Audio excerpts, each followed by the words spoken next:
It's Thursday, which means it's another day in the Passion Project. And we're back. We're back with another message, but I'm switching gears just a minute, just for this week.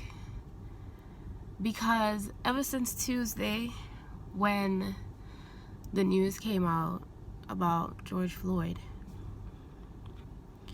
and for those of you that have been living underneath Plymouth Rock for the past 2 days, George Floyd is an African American man who was apprehended by police in Minneapolis in the US, allegedly for forgery, which is like when you sign someone else's name on a bank check, or what I heard was at first was because it was a bad check or something. I don't know if he tried to pay for something and it just turned out that the person that he paid was suspicious about what the way he paid.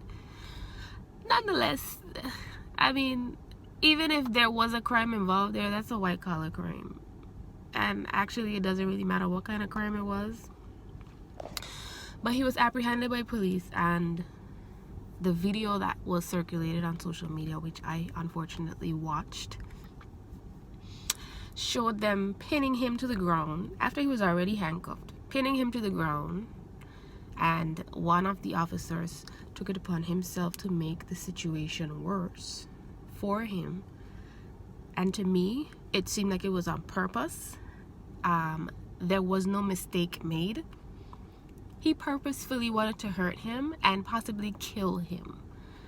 Okay, he rested his knee, just like when you kneel for communion or you kneel to tie your shoelace. This MF put his knee in the man's neck, right here. What's in here? Everyone with a freaking brain, even if it's the size of a nut, knows what's in here. Your windpipe, okay? This is your mouth, this is your neck, your windpipe is in here.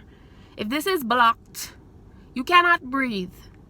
And if you can breathe, you can scarcely breathe, okay? And the man was shouting, I can't breathe, I can't breathe. Nonetheless, I looked at the video because I wanted to see what would happen. I wasn't understanding, why are they standing on his neck? Why is he standing on this man's neck? I don't get it. And I waited and I waited and I waited for something else to happen. And nothing else happened. They just stood there. And I'm like, what the freak are they doing? What is this about? And toward the end of the video, I kind of like fast forwarded through the video. And I went from like 1/3 to the end, where the persons in the video were screaming at the police to let him go, take up, let him breathe. He's not, he's in distress. You could see the man was limp. There was no life in him after a while, and this freaking idiot is there with his knee on this man's neck, and I'm like, this is deliberate. Oh my God, I can't believe what I'm watching. This is deliberate. This is not even a fight. There was no struggle. There was no altercation. And I'm raising my voice because I'm really hot. I'm hot. Tuesday I was worse. I was swearing. And yet still he is there with his knee on this man's windpipe, knowing. And his colleagues are standing there around him, and especially the little Asian looking one, telling the people to get back, Oh, you could take my name if you want, but you gotta get back. And I'm like, what the freak is really happening here?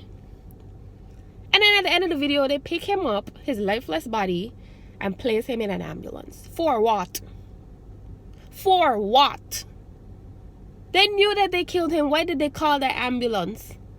To try and say, oh, well, he was in distress and we called the ambulance. No, you put him in distress. He wasn't in distress. You put him there. Let me get back to the point. The point of me shooting this video about this gentleman today is because on Tuesday, I was reminded about one of my passions in life. Now, I am passionate about people and their potential. That is my motto. That is my tagline. That's the way I do business. I'm passionate about people and their potential. However, I am also very passionate about justice, social justice. When I started school, when I decided to go to college, I decided that I wanted to do forensic psychology because I wanted to work in the justice system. But I didn't want a general psychology bachelor's degree because I kind of felt like that's a bit of a snooze fest. No offense to psychology majors, that's just the way I felt. I wanted to do something a bit more hands-on and involved, so I chose to do social work first. And then once I got involved in social work, I fell in love. And I kind of did away with the forensic psychology bit of it. But I did do criminal justice as my internship in undergrad. And that 1 year in juvie in Baltimore City, Maryland, revealed to me just how unjust the system is. It's a revolving door. It's not rehabilitative, sorry. It's a revolving door, period. And nobody can tell me no different. They ain't trying to rehabilitate them children. Okay? They just expect a certain demographic or a certain category of child to walk through the doors, keep them there, let them play with each other for a little while, send them back out in the streets to commit more crimes, come back in, and I guess for provide funding for these people that own these prisons and who are partners with the justice system. But I digress. So I kind of realized there was no justice in the justice system. And then I was like, yo, this is not for me. I don't have the type of personality that could fake it like this. I don't. So I was like, okay, I'll just stick with social work and I'll attend to my other passion, which was working with the elderly. I love them. But I am passionate. I have always been. I am a social worker, master level, clinical and macro. I fight on all levels when need be. I'm usually the voice by itself when other people are just like chilling.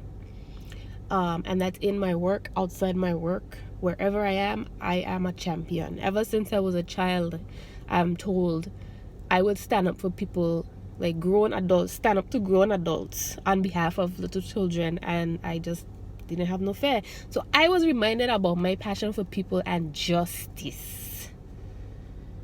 But the sad part about all of this, what saddens me even more than the death, the murder, that has taken place, and the fact that this type of person exists in the world, that's sad. But what saddens me more is the injustice, because this obviously is not the first time that something like this has happened.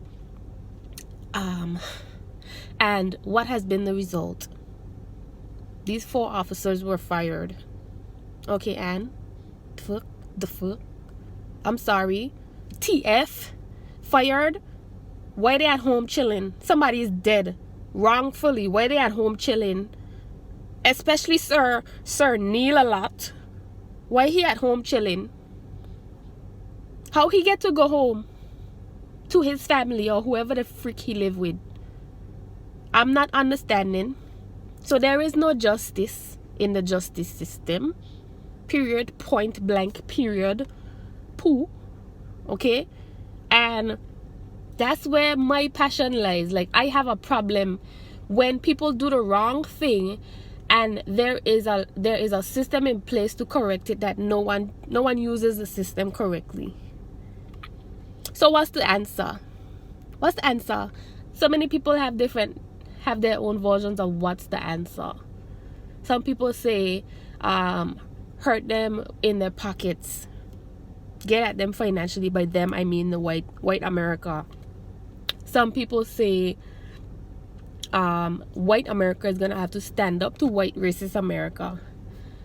Some people say blacks are gonna have to fight back. Black America is gonna have to fight back. There's so many different versions of what people feel is going to be the solution. But today, I don't want to get too far into that part of it. I just want to acknowledge that a life many lives, but this life, George Floyd, was lost senselessly. I want to honor him. I want to lift up his family and all those who he considered family. And I want us to understand that just because it doesn't happen to you or me, does it mean that you are removed from the situation? Because you have brothers, you have sisters, you have family, you have friends. I have so many friends and family living in the US. I mean, it could be any one of them at any point in time.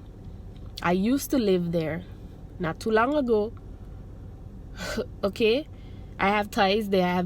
I have professional ties there. Like, the US is like a second home for most of us. When Irma hit, that's where half of us went. You check? So, like, don't feel like because it didn't happen to you and because you live in the BVI and we have our own struggles here, that it's removed. You're removed.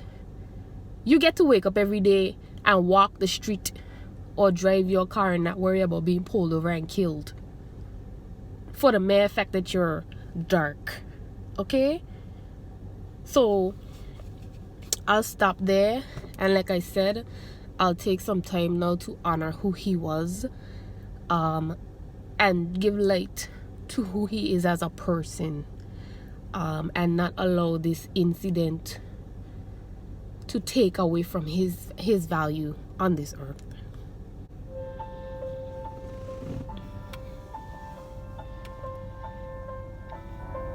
He would say that he's a man of God.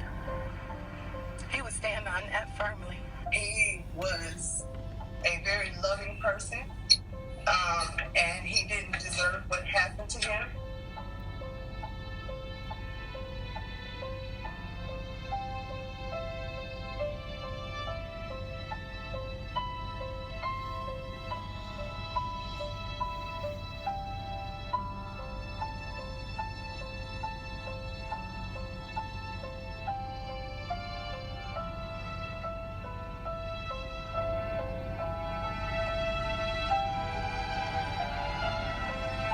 Our young generation is clearly lost, man. Clearly lost, man. Like, I don't even know what to say no more, man. Like, you youngsters just going around, just busting guns in crowds, kids getting killed. One day it's gonna be you and God. You going up or you going down. You know what I'm saying? That's gonna be it. My heart hurt.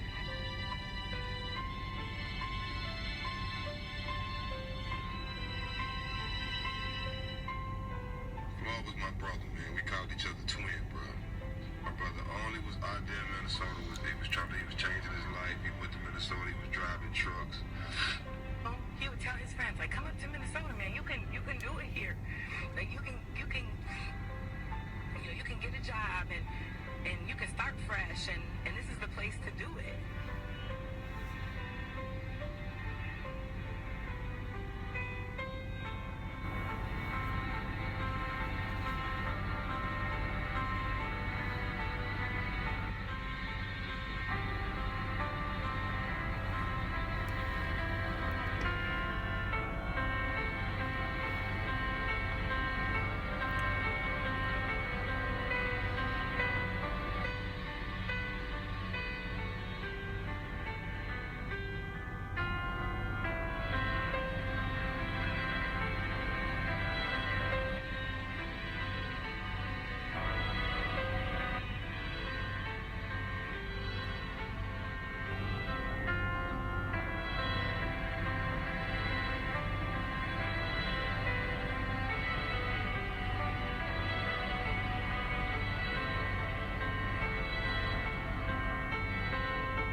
They hurt me and they hurt my family. I can't take nothing back. I can't get my brother back. They at home, they sleep, they with their wives, they got kids. If something like that happen to them, they'll be just like me. Firing them is a good start. Exactly. But we want to see justice for our family. What they did was murder. And almost Cold-blooded. Witness that. We need justice for my brother. They need to be convicted of murder. I can imagine my brother would not be able to sleep at night this happened to me. And it hurts me deep. Oh, Lord.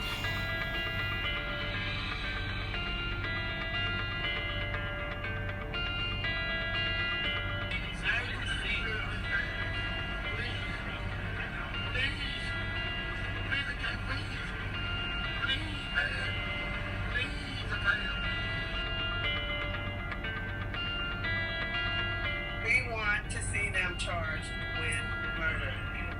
Bloody And we want murder. them to be convicted. We want them arrested. They need to pay for what they did.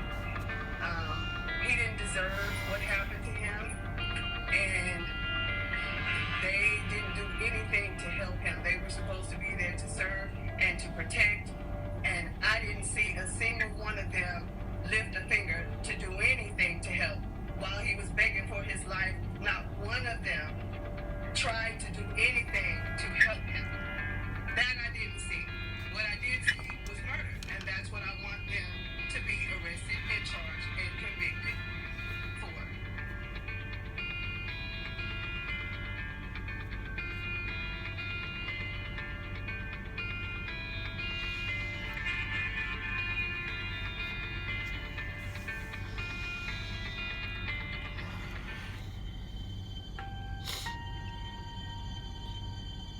It definitely warms my heart to see that we have so many people willing to support and to protest and to give him a voice and keep this going, because he was a very loving person, and he didn't deserve what happened to him.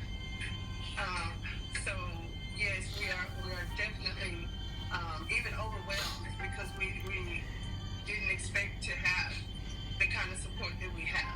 Girl. I love my brother. Everybody loves my brother. Knowing my brother is to love my brother. They could have tased him. They could have maced him. Instead, they put their knee in his neck and just sat on him and then carried on. He screamed, "Mama, mama, I can't breathe. I Like it can't was breathe." nothing. So I don't